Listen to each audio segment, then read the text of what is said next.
This is the 2018 BC FRQ number 3. You are given a graph of continuous function g, which is the derivative of function f, and from -5 to all the way to 6. And from -5 to 3, there are piecewise lines over here. And from 3 to 6, it's a quadratic function, which is given by this equation over here, which is 2 times x minus 4 squared. The first question is, if f of 1 equal to 3, and what is the value of f of -5? I translate the graph into equations, piecewise functions for those 5 parts, and the last one is a quadratic equation. You don't have to do this if you don't have time. F of -5 equal to f of 1 plus the integral of g of x from 1 to -5. And f of 1 is given is 3, and I'm flipping the lower and upper bounds, so be -5 to 1, and since I switch those two, I have to put a negative sign. I have to switch the sign over here also. And for this integral, really, it is the areas underneath the curve. So in this part, it will be negative. So for example, from -5 to this point, this area should be equal to -9. And from -2 to -1, and this area should be equal to -3/2. And plus the last part over here, which is the from 0 to 1 with a height of 2 for this triangle, and this area is 1. So when you plug in all those numbers here, you can simplify the expressions over here, and you will get the final answers 12.5. Part B is to find the integral of g of x from 1 to 6.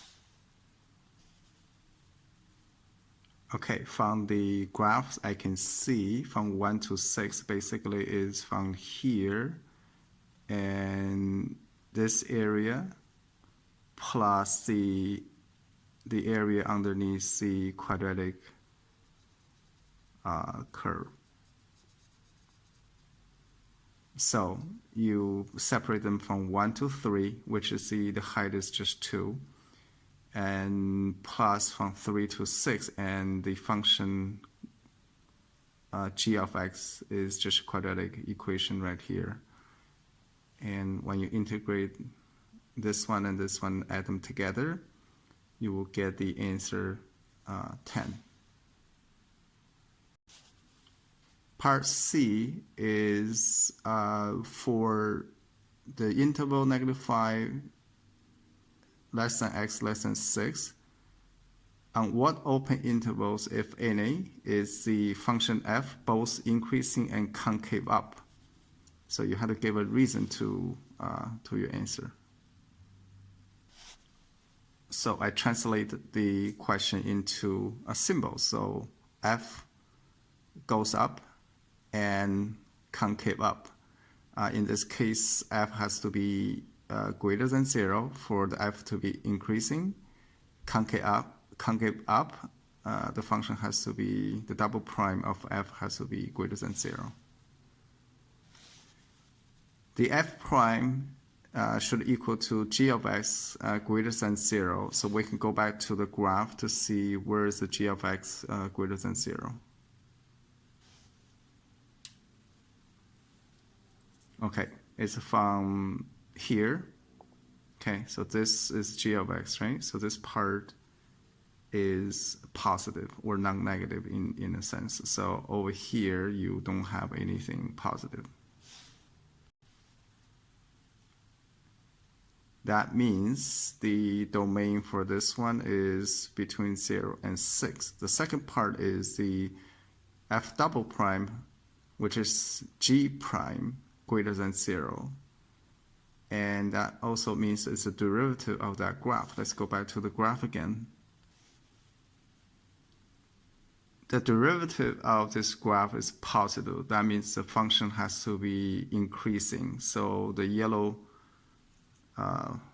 sections I marked are the parts that is going up. So between literally -2 to -1, 0 and 1, and 4 and 6, the function g prime is positive.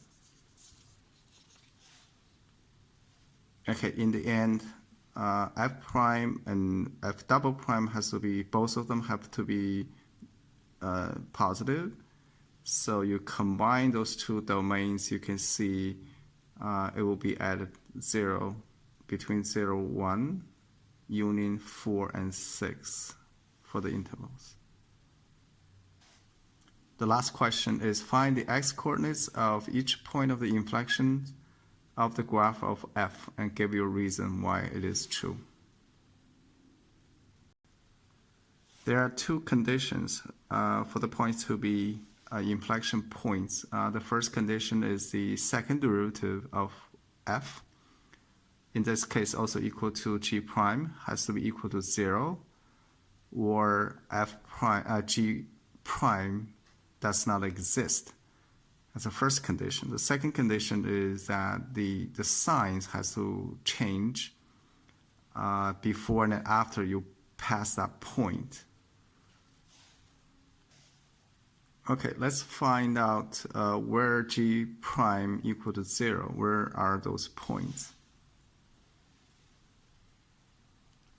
So the derivative for this graph to be 0 will be at this point. That's very obvious. So you have a horizontal line.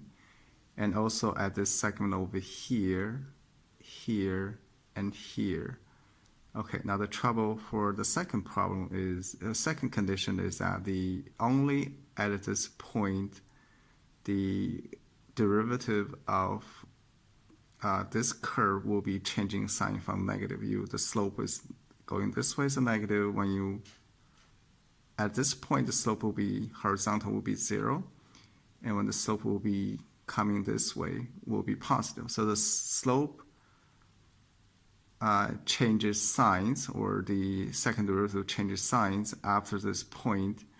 And so this is the inflection point. Now, for those points, obviously they don't change signs. For you can pick any points over here, it's the second derivative will be 0 for f. But before and after this point, the second derivative does not change sign. It will be still stay. It will stay at 0. So those points on this line, on this line, on this line, are not the candidates for the inflection point. Okay, so at x equal to 4, we know this is the f has an inflection point. Now, the next thing we want to find is the derivative does not exist. It will be here, here, here, here, and here. The derivative does not exist. So it's -2, -1, 0, 1, and 3. However, now those points have signs changed. So those points are not inflection points. So the only inflection point is at x equal to 4.